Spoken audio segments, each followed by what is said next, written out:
Pourquoi s'est-il obstiné à revenir à la joyeuse garde? Il avait en Petite-Bretagne les meilleurs médecins. La tempête que nous avons essuyée en mer l'a épuisé. On aurait pu craindre que le sel ravive ses plaies, mais non, il n'en a rien été.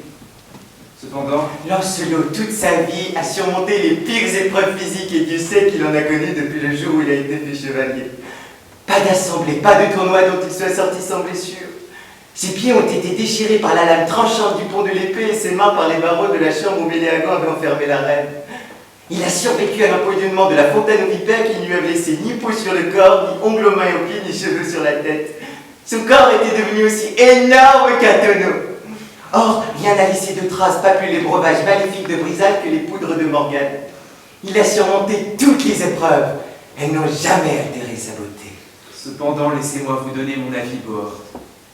Certes, il est aussi beau que lorsqu'il vivait en Sorellois près de mon maître Gallo, et une fois encore, ses blessures peuvent sembler guéries, mais il va de plus en plus mal. Demain est la fête des morts, je crains fort qu'il ne les rejoigne.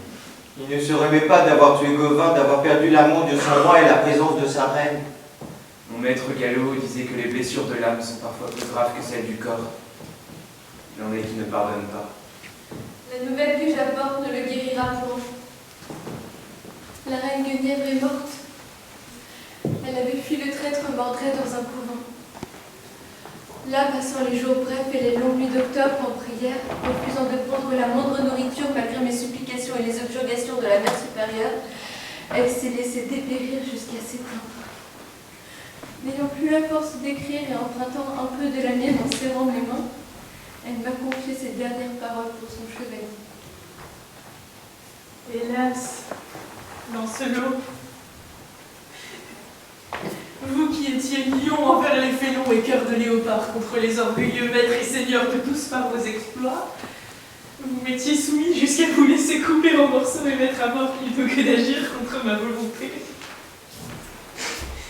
Je vous demande pardon de toutes mes froideurs, de toutes mes cruautés. Vous avez été la plus grande joie de ma vie. Je vous tends pour la dernière fois ma main toute nue et je vous dis adieu, beaux, doux amis.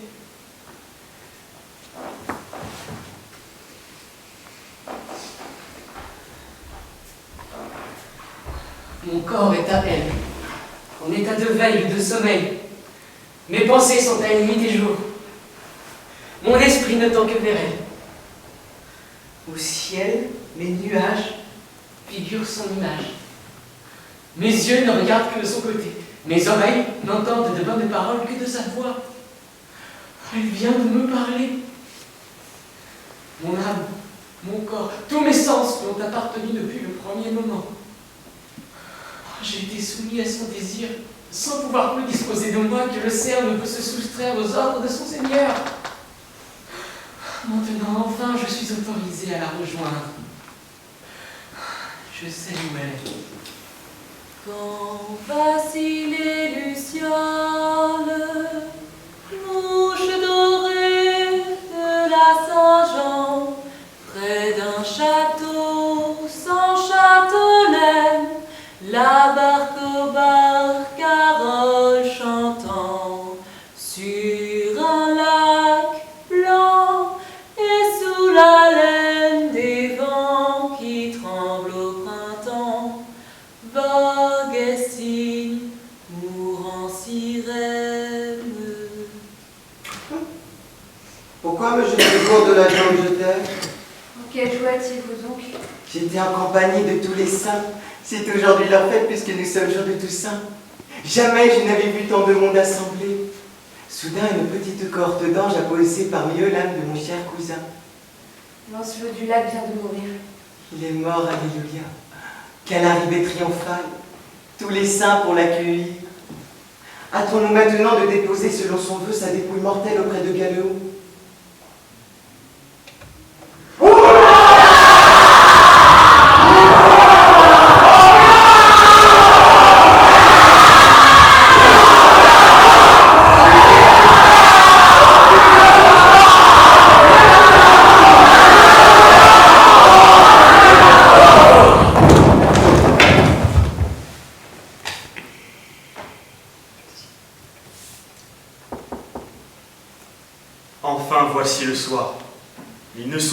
quatre, debout.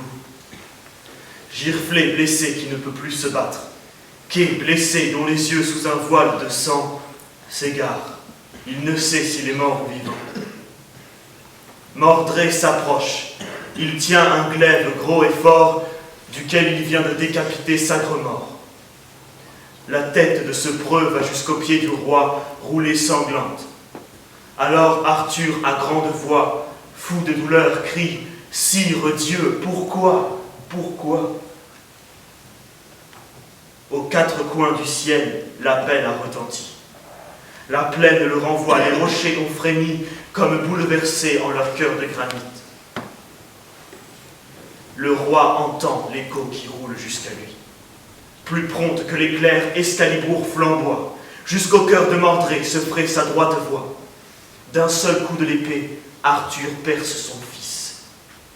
Le coup est si puissant qu'il crève la poitrine en traversant. La plaie béante, énorme abîme, est si profonde qu'elle s'ouvre sur le ciel. Girflé y voit passer un rayon de soleil. Mordré se sait tué, il reconnaît sa mort. Il soulève son bras dans un dernier effort, il frappe, le roi tombe, il chute sur Mordré. L'un mort, l'autre mourant, ils gisent emmêlés. Le père tue le fils blesse le père à mort. Les ténèbres tombent sur sa lesbière. Ô sa lesbière, hélas! Mes yeux pleurent, ma voix casse, ma main est lasse. Je vois la nuit qui vient avec son grand manteau. Manteau des pauvres, linceul des morts, coussin des âmes. Elle recouvre tout, les blessés sans repos, les cadavres amoncelés.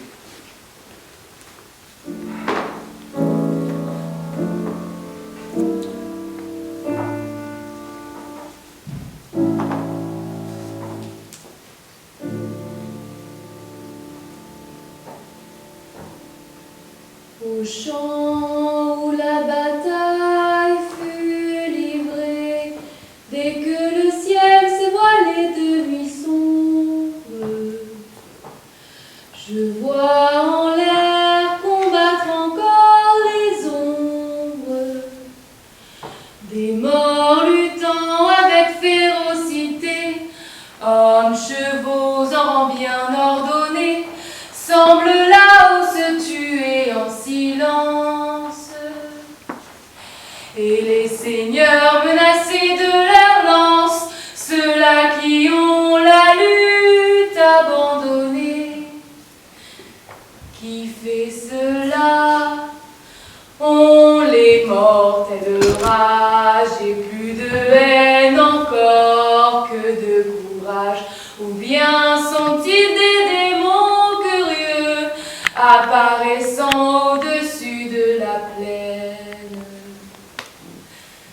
comme jadis près des ruines troyennes, et s'amusant à nous tromper les yeux. Que dis-tu? Rien, rien. Aide-moi plutôt à remettre le roi en selle. Il doit absolument aller vers la mer. Ah, mon roi, quelle douleur inconsolable est la vôtre. Ah, frère bien-aimé, viens contre mon pauvre cœur. Dieu du ciel, sire, qu'avez-vous fait? Excalibur, ma bonne épée, la meilleure du monde, il est temps que tu perdes ton maître.